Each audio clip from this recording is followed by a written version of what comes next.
తెలంగాణ ప్రభుత్వం వర్గీకరణ మీద ముందుకు వెళ్తున్న సందర్భంలో ఆ విషయం మీద మీ స్పందన ఏంటి? ఎస్సీ రిజర్వేషన్లను ఏబిసిడీలుగా వర్గీకరించాలని మాదిగ రిజర్వేషన్ పోరాట సమితి 1994 జూలై 7న ప్రకాశం జిల్లా నాగులుప్పలపాడు మండలం ఈదుమూడి గ్రామంలో 20 మందితో మొదలైన ఉద్యమం 30 ఏండ్లుగా సుదీర్ఘమైనటువంటి పోరాటం కొనసాగిస్తున్న సంగతి సమాజం మొత్తానికి తెలిసిన విషయమే. అయితే ఆగస్టు 1, 2024న సుప్రీంకోర్టు ఒక తీర్పునివ్వడం జరిగింది. ఎస్సీ రిజర్వేషన్ల వర్గీకరణ చేసుకునే అధికారం రాష్ట్రాలకు ఇస్తూ తీర్పునివ్వడం జరిగింది. అయితే ఆ తీర్పు ఇచ్చిన అనంతరం ఈ దేశంలోనే మొట్టమొదటిగా అసెంబ్లీ సాక్షిగా స్పందించినటువంటి రేవంత్ రెడ్డి గారు 50 రోజుల్లోనే షమీం అఖ్తర్ కమిషన్ రిపోర్ట్ని తీసుకొని ఈరోజు క్యాబినెట్ ఆమోదించడం జరిగింది. అందుకుగాను తెలంగాణ రాష్ట్ర ప్రభుత్వానికి రేవంత్ రెడ్డి గారికి కృతజ్ఞత తెలియజేస్తూ ఉన్నాం. మాదిగ రిజర్వేషన్ పోరాట సమితి ఉసిరిపాటి బ్రహ్మయ్య మాదిగ గారి నాయకత్వంలో.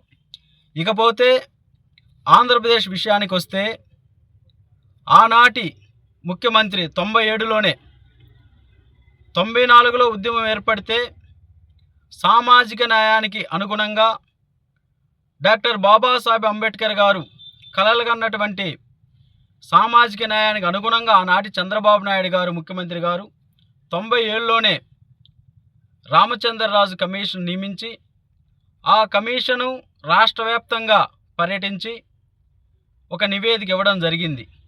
ఆ నివేదిక కూడా విద్యా ఉద్యోగ రాజకీయ సంక్షేమ రంగాల్లో మాదిగలకి మాదిగ ఉపకులాలకి అన్యాయం జరుగుతుందని తెలియజేసిన అనంతరం 2000లో వర్గీకరణ జరిగింది. అది రాష్ట్ర యూనిట్గా వర్గీకరణ జరిగింది. కానీ ఇప్పుడు ఉండబడినటువంటి ప్రభుత్వం ఆంధ్రప్రదేశ్లో జిల్లాల యూనిట్గా వర్గీకరణ అని ముందుకు వస్తూ ఉంది.